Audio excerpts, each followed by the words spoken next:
Okay, let's unpack this. Because imagine you are watching a live stadium concert on the big Jumbotron, right? Oh, sure. But the singer's voice is like half a second out of sync with their lips on screen. It instantly shatters the whole illusion for you. It's the worst. It's Ugh. so distracting. Right. So today we are doing a deep dive into the invisible infrastructure that actually prevents that kind of disaster. We are decoding the specs of a seriously heavy-duty piece of AV equipment.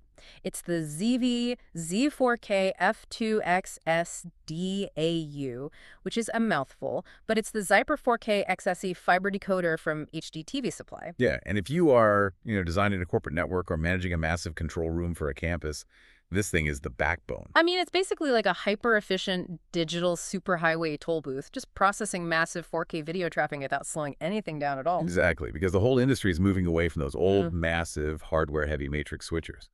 We're moving to AV over IP, which means sending highly sensitive, just giant video files over standard IT network infrastructure. And the specs required to actually do that are intense. Like, we are talking about streaming uncompressed 4K 60 hertz video over a 10 gigabit Ethernet fiber network, and with absolute zero frame latency. Yeah, zero lag. Right, and it pushes the signal up to 300 meters on multi-mode fiber and an absurd 10 kilometers on single-mode fiber.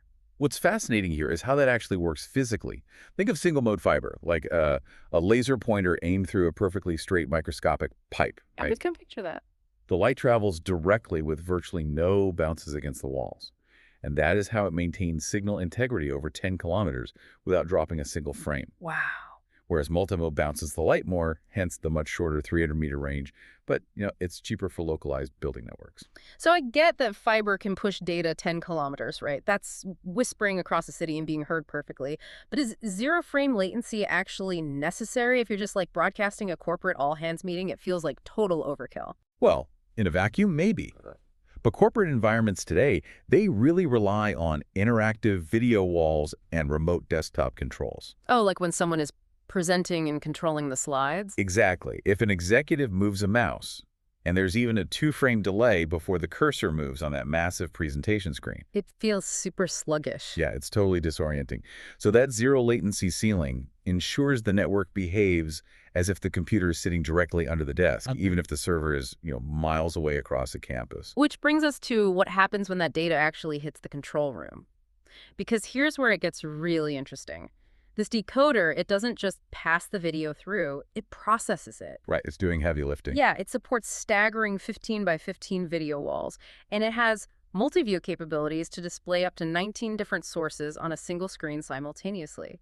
It's like a high-security art gallery displaying 19 masterpieces all at once, That's a great way to put it. And it manages embedded Dante audio up to 8 channels and full Icron USB support, all while drawing only 13 watts and weighing just 35.2 ounces.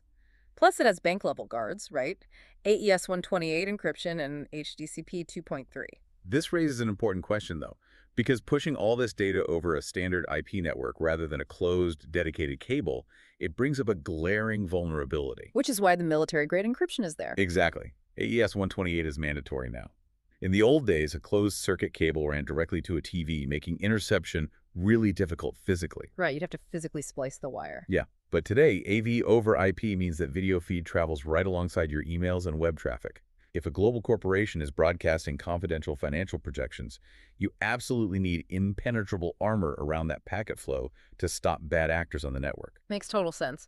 And looking at the specs, it's an $8,860 unit packing all this incredible tech. But looking at the track record on HDTV Supply, where it holds a 96% 4-5-star rating, one specific review from May 2026 really stands out. Oh, the one about the customer service rep. Yes. The buyer wasn't raving about the ultra-efficient ASIC chips or the single-mode laser precision. They were praising a rep named Rachel. Because she caught an order error the customer made in their own configuration, right? And she proactively fixed it before it even shipped. So what does this all mean? It means AV over IP networks are just incredibly complex. They really are. You can have the most flawless zero-latency hardware on the market, but if you order the wrong optical transceiver for your specific setup... You essentially just bought an $1,800 paperweight. Pretty much. Sure. Even with 10 gigabit fiber, the human element is still the ultimate failsafe. Which leaves us with a final question for you to ponder. What's that? Well, if we can currently send flawless, uncompressed 4K video and 8-channel audio over 10 kilometers of glass fiber instantly today, what kind of invisible infrastructure are we going to need to build when fully immersive holographic environments become the standard?